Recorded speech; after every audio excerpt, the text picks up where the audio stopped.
today we're going to be taking a look at Triss. Triss can use both fire and ice magic, and she likes to alternate between fire and ice spells. Triss is a breaker, part of the three factions: Dimension Traveler, Drifter Camp, Aggression Camp.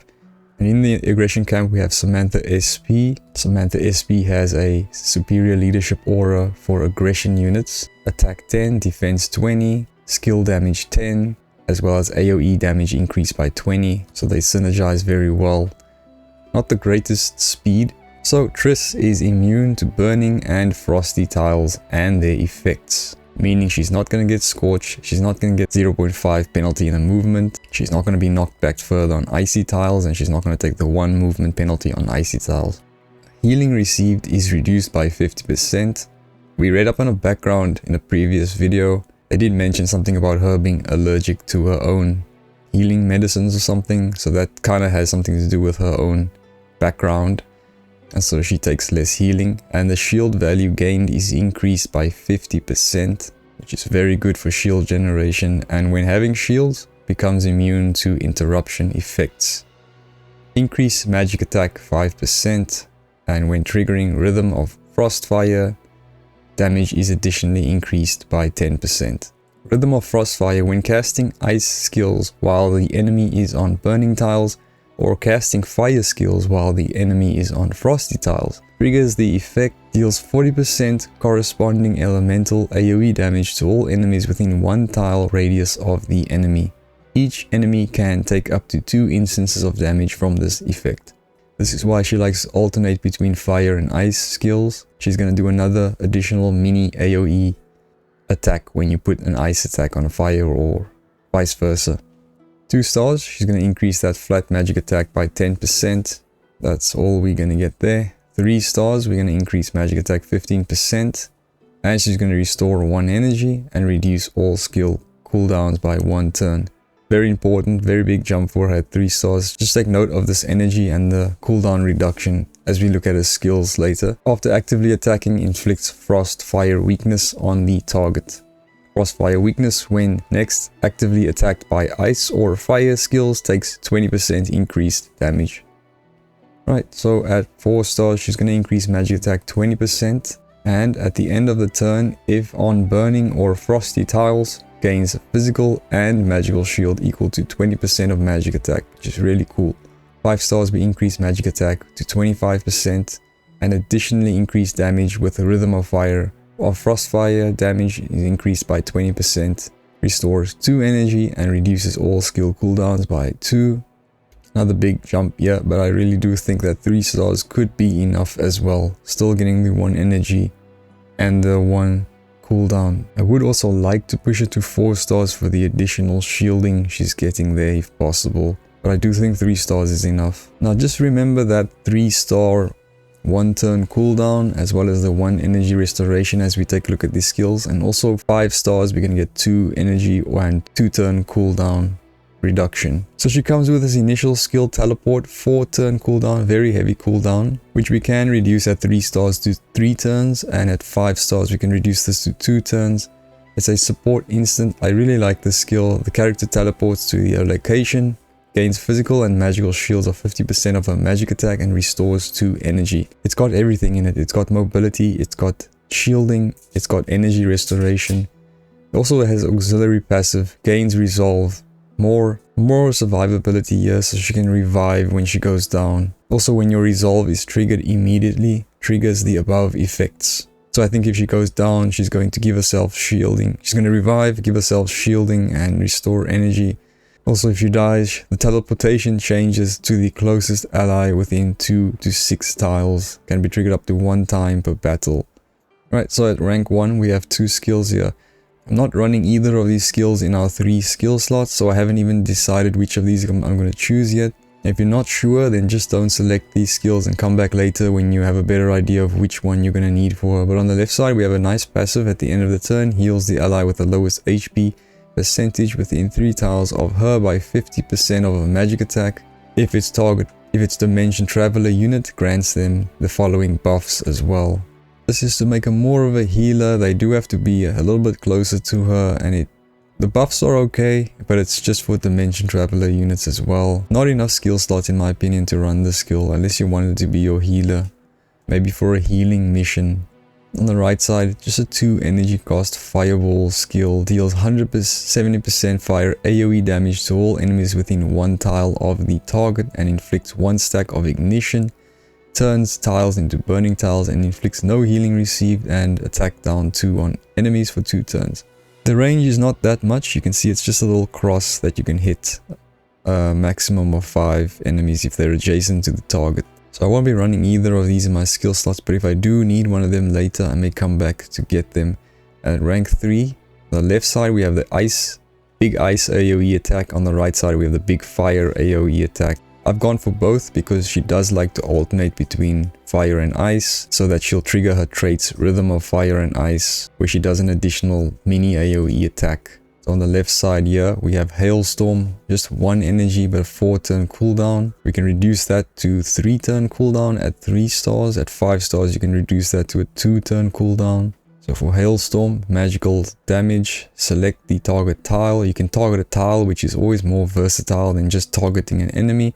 You deal 55% ice AoE damage to all enemies within 3 tiles of the area, inflicts 2 stacks of minor frostbite and turns the tiles into frosty tiles for 2 turns.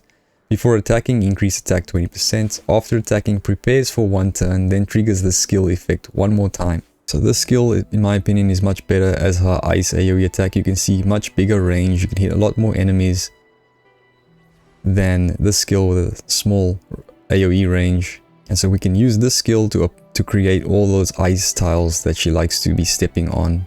We're also going to be applying Frostbite, Minor Frostbite, which is 15% of her magic and physical attack together as life loss on the enemy. That's in addition to the 55% damage she's going to be doing to these enemies here. And then she'll increase attack as well, and she'll cast the skill 1 more time on the next turn after preparing. Then we go to the fire skill, the Firestorm over here.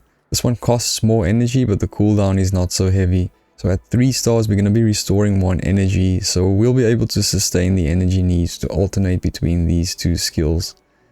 Also at 3 stars, we'll reduce the cooldown of this to just 1 turn. This one's going to deal magical damage. Select an area, deals 140% fire AoE damage to all enemies within 2 tiles of the target. So this one targets not the tiles, but it targets, you have to target an enemy or an item, which is not as flexible. And you can see the range is not as much as the ice skill. You can see the ice skill has much more range, like so. And then you inflict 1 stack of ignition, which is life loss, fire life loss, and turns the tiles into burning tiles. The reason it has less AoE range than the ice skill like that is probably because of the fact that burning tiles are also going to be dealing damage to enemies when they're stepping on the burning tiles. Whereas the ice tiles, they don't deal damage to the enemy when they're stepping on the ice tiles. They just take movement penalties and knockback. Fire tiles are much more punishing, so we get less range here, but still very good. Before attacking, you also increase attack by 20%. So both of these skills are also applying fire life loss and the ice life loss version, which will be important for her. We'll see in some other skills. At rank 5, I've just gone for her unique reaction skill, a magic barrier, 3 turn cooldown. Before receiving a single target physical or single target magical attack, performs preempt, meaning she's going to act before that attack hits her. She's going to gain a shield of the corresponding damage type equal to 60% of her magic attack for 2 turns. More shield generation, really cool reaction skill here. She's gaining that shield before she's even attacked. If it's a physical attack, she gets a physical shield. If it's a magic attack, she's going to get magical shield. On the left side, we do have energy recovery here, where you can restore energy when you take a hit. But I think she has enough energy to sustain. We see 3 stars, she's going to get 1 energy recovery, and 5 stars, 2 energy recovery there. Rank 7, Frost Control passive when casting ice skills. If the target is on a frosty tile, inflicts move down 1 and bound vision down 1 for 1 turn after attacking, and reduce the cooldown of the skill Hailstorm by 1 turn. This is if you want to go down the ice path. The skill will work very well with Hailstorm itself. So it's going to reduce the cooldown of this by 1. And remember, this skill is basically 2 instances. So the first time you attack, you're going to put them on icy tiles, and then you attack them again. which is going to trigger the second effect here, which is going to reduce their movement down 1 and give them reduction in their range as well. These penalties are not that heavy, so I don't think it's worth it to run this whole skill slot just for this to improve Hailstorm. There are other ways of reducing the cooldown of Hailstorm anyway in a trait. On the right side we have Triss Wrath, passive increase crit chance by 30% against targets with bound. Additionally increase crit by 20% and magic attack by 30%. So we're gonna get the 30% increase in crit chance. And then the rest is going to be conditional against enemies with bound. But this will just increase our overall, our overall damage. Not a bad passive if you want to run that. Skill slots are limited though, it is kind of tricky. And then for basic attacks, on the left side, Ice Bolt, basic attack, 100% ice damage. Against healthy enemies, inflicts move down 1 for 1 turn. Okay, conditional, has to be healthy enemies. The penalty isn't too much, just move down. I prefer Fire Arrow, which is 100% fire damage, and you guarantee to inflict Scorch on the enemy for 2 turns, and you turn the tile into burning tiles. So if we have burning tiles with a basic attack, we can cast ice skills on those tiles and trigger the rhythm of fire and ice as well. So you get life loss as well with this basic attack. At rank 11, we have Ice Shock Extra. Magical damage to enemies in a straight line, move down 3. If the target has moved down already, afflicts frozen on them. Tricky range with these straight line attacks. Limited range, difficult to pull off, and difficult for AI as well to pull off. Bit of an expensive skill as well. I prefer Elemental Harmony, passive. When alternating between ice and fire skills, you restore 1 energy and reduce all class skill cooldowns by 1 turn. So here we have even more energy restoration, and we have more cooldown reduction here if we're doing the whole fire and ice alternation thing. Remember, we're going to trigger her trait, the Rhythm of Fire and Ice, doing an additional mini AoE attack. And if you have this skill, then you can also get these benefits. I think before 3 stars especially, you might want to run a skill like this to help you, but once you reach 3 stars, you may not need this anymore because you're going to get this in the trait anyway. And then for unique skills, so Ascension skill, she has a unique one here. So when attacking targets with DOT, and we know she can apply DOT, we can apply Ignition or Frostbite to enemies with her AoE skills, you increase your damage by 15%. So just more increase in damage there. At level 2, you also increase crit by 20%. And then at level 3, you increase your damage. When triggering Rhythm of Frostfire, increase your magic attack by a further 10%. Okay, so these are the skill slots I'm currently running. I've gone for Fire Arrow there and the Magic Barrier. Tricky part is what 3 skills we select here. So I have gone for both of the Ice AoE and then the Fire AoE to alternate between Fire and Ice. And trigger her traits Rhythm of Frostfire, which can be tricky because this Triss is a 1 star, so energy and cooldown reduction is not that great. It can be tricky, having enough energy for these, which is why I'm running the teleport skill as well. So this thing is going to give us more shielding, which is great for us, and also going to restore 2 energy to help us with these 2 skills and just make her more mobile. Very fun skill. I love this skill. And also give her an extra revive. I could swap out teleport here for the Elemental Harmony just to combine so well with these 2 skills, which will basically mean we have enough energy to run these skills every turn, and for all of these skills cooldowns to be down every turn almost if we're running Elemental Harmony. Again, this could be good before 3 stars, but I just feel like this is a more fun skill. This is giving us a lot more things as well. And if we have 1 turn where we can't cast a skill because of energy or cooldowns, that's fine. We can just use our basic attack anyway. So for now, this is the build I'm running. And I think this build will just get better as she ranks up to 3 stars. Then I think this will be kind of my final build for her.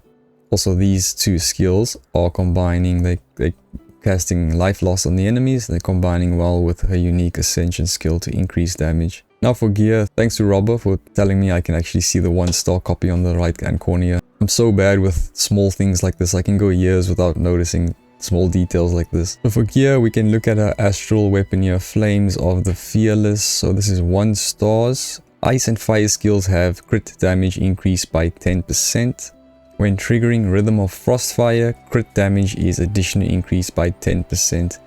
If we go up to 5 stars, we're just going to increase that crit damage even more from 20 to 40%. I really think there are alternatives that may even be better than this. First of all, we don't even know if we have enough crit chance to trigger the crit damage depending on the build we're running.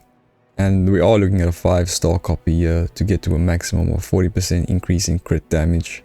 Still good, but I think there are alternatives. Again, I'm just saving these coupons for future unit astral gear as well. So I am currently running this Nirvana, which I don't even need because I don't have Luvata, but I got unlucky and I pulled this in the store, but it's actually fantastic for her. AoE damage increased by 10%. At the start of the turn, force the tiles of the closest enemies within 3 tiles to become burning, lasting for 2 turns with a cooldown of 3 turns. This is fantastic. Here you can create the burning tiles she's gonna need in order to cast ice skills on burning tiles. Remember, Rhythm of Frostfire when casting ice skills on while the target is on burning tiles.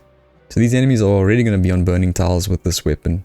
Also, she doesn't mind being close to enemies with all those physical and magical shields. Now, when dealing damage and scoring a critical hit, there's a 25% chance to inflict ignition, more life loss for 1 turn.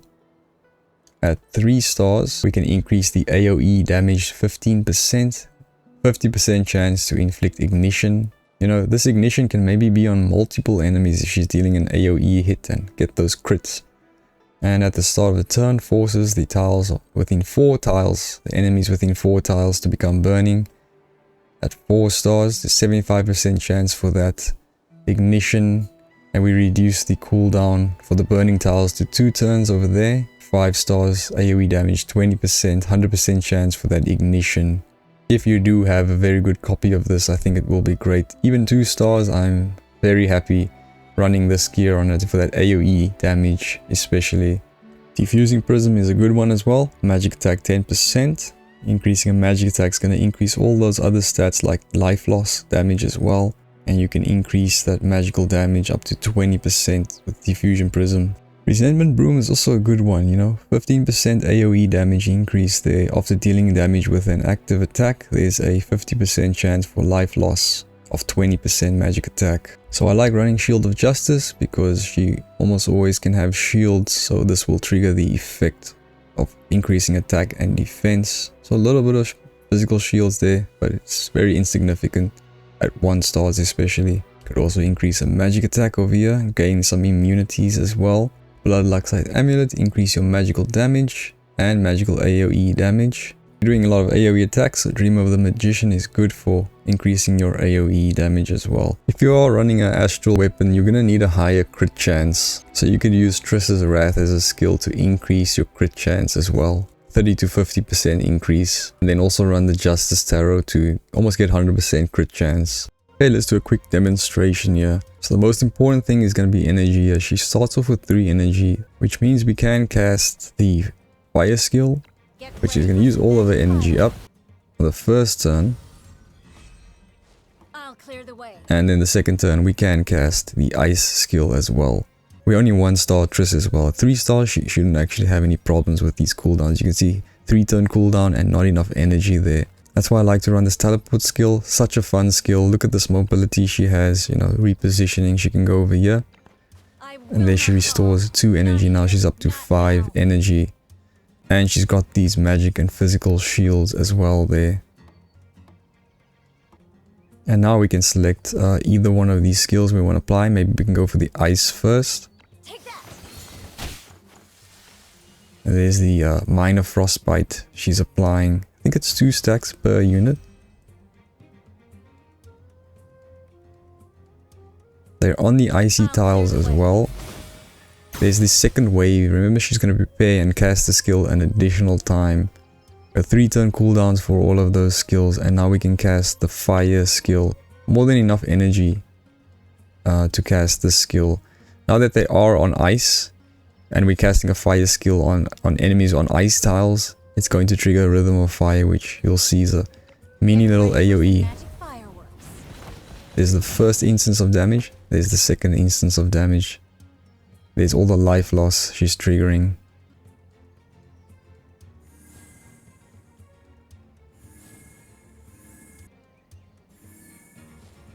So much life loss she's applying to these enemies. Okay, so we are on turn 3. A little bit of a problem here with cooldowns and with not so much with energy, but again, 3 stars, you're gonna have no problems. All these will be back up again and you'll be up to full energy at 3 stars. So I really love this build. So for this turn, you know, on the 3rd turn, we can just cast a basic attack, and we want to cast, it's a fire attack, so we want to cast it on an enemy who's on ice, so that he'll take the 1 hit, and there's this Rhythm of Ice was triggered. Okay, we're on turn 4, and now the skill is back up, the fire skill. So we want to make some fire tiles for the enemies. We'll light up the enemy within 3 tiles closest to her with fire tiles. Even at 1 stars, we're not having much problems with energy and with cooldowns as well. We've got everything back up again. So we can go for our teleport skill, reposition her, give us the energy as well.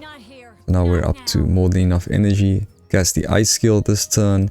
Next turn the fire skill will be up again.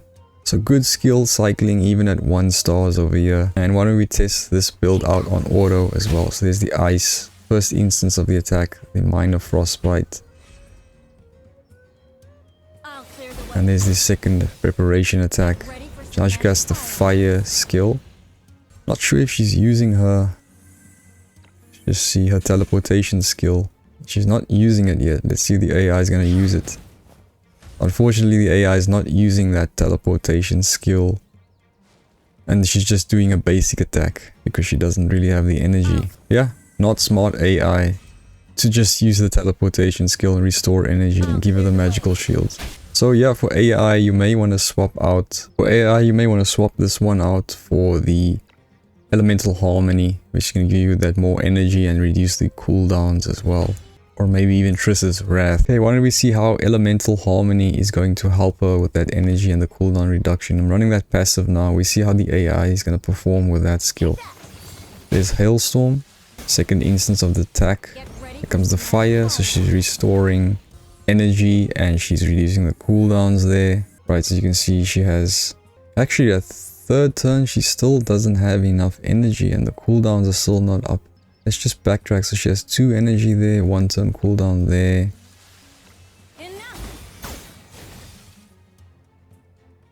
Okay, yeah, it was activating. I mean, she had 3 energy. She used the skill which used all of her energy. The next turn she brought us back up to 2 energy and reduced that cooldown. But still gonna be better build for her if you just want to run pure auto unit. So it might just be that 3rd turn, you know, when you're running into energy problems. At 1 stars, that is. 1 and 2 stars. But from the 4th turn, the 5th turn, you're basically back up and running again. 6th turn already. Yeah, from the 6th turn as well. On the 7th turn, keep cycling. Wow, that's 2nd instance. Even the 8th turn, she can just keep. Oh, that's the 7th turn. Yeah, even on the 8th turn, so yeah. Harmony of Fire and Ice is good for auto as well. Let's take a look at Triss's strengths and weaknesses over here. So far we have Ciri, Triss and Geralt over there from the collaboration. So for DPS I've given Triss an 8. You saw she has solid damage. The Rhythm of Fire in her trait allows her to cast additional little mini AoEs as well. And then she's even applying life loss to the enemies. Tons of life loss. Hot triggering. And then for AoE, again she's got great AoE. 2 great AoE skills. Casting some of them multiple times. She is a very good AoE damaging mage. Support, I've given her 5 there just for that little passive healing skill she has. For debuffs, I've given her a 8. Another solid rank here. Lots of debuffs on the enemies. Applying penalties to their movement. 0.5 penalty in their movement on fire tiles and 1 penalty in their movement on ice tiles. Also the life loss. Really immobilizing the enemy with all of those tiles. Tankiness, I've given her a solid 7 here because of all of her magic shields that she can regenerate. Even through the teleportation skill, she can get some magic skills, and rank 4 I think she can get more magic and physical shields. And also the teleportation skill is going to allow her to revive once. Even her reaction is going to give her a magic shield or a physical shield depending on the type of attack. And then for speed, not great speed. I've just given a 5 there. And then movement, I've given her a 7 there because of the teleportation skill she has. She can be very mobile with that skill. Very good for her positioning. And if you can get the cooldown on that teleportation skill down at 3 stars or even 5 stars, she'll be moving around a lot more freely. Range, another 8 she's getting here. For her AoE range is very good. Most of her skills are long reaching. Even the teleportation is going to help her reach enemies. Auto, I've given a 7 there. We tested a little bit out on auto and she's decent. You know, AoE damaging units are usually decent on auto. It's not that complicated for the AI. Not as good as it would have liked it to be. The AI is not even using the teleportation skill though. And team player, just given a 5 there. And then for resource investment, she doesn't require a lot of resource investment, I think. 3 stars is enough for her. 4 stars would be nice as well. If you really want to max out your Triss, you can go to 5 stars. I think the energy and the cooldown reduction she's getting at 5 stars may even be a little excessive. But if you want to go all out, maybe give her another action with Inanno or something. Although Inanno also gives you energy. And looking at an astral weapon as well, I don't think you must pull that astral weapon. I think it would be nice if you could get it, if you have the resources for that. But I got away with a nice alternative in Nirvana, and even the diffusing prism is very good. Difficulty, not difficult, just giving her a 6 there. AoE unit, just nuke everything. Cool or not, giving her a 7 there. If you don't have a fire mage unit, then maybe she'll be that fire mage for you. For those fire tiles, can be invaluable on certain stages. I think she's my favorite out of the bunch. I don't have a fire mage. I did skip Luvata, so she kind of covers that area for me with as a great alternative, but she also casts ice skills as well. Very fun unit, this one, especially the teleportation skill. Especially with the teleportation skill. Future proof, I've given her an 8 here. Got great tools, great elemental damage, and the tiles that she can change the environment makes her quite valuable into the future as well. Hope you found this guide helpful. Please leave a like or subscribe if you can. Hopefully I can get Yennefer and do a guide on her as well. I would like to see how they interact as well with the different tiles. Fire and ice tiles. The synergy could be good there as well. And don't forget Samantha SP, I think is a very good unit to synergize with to increase DPS for Triss as well. Take it easy. I'll see you soon.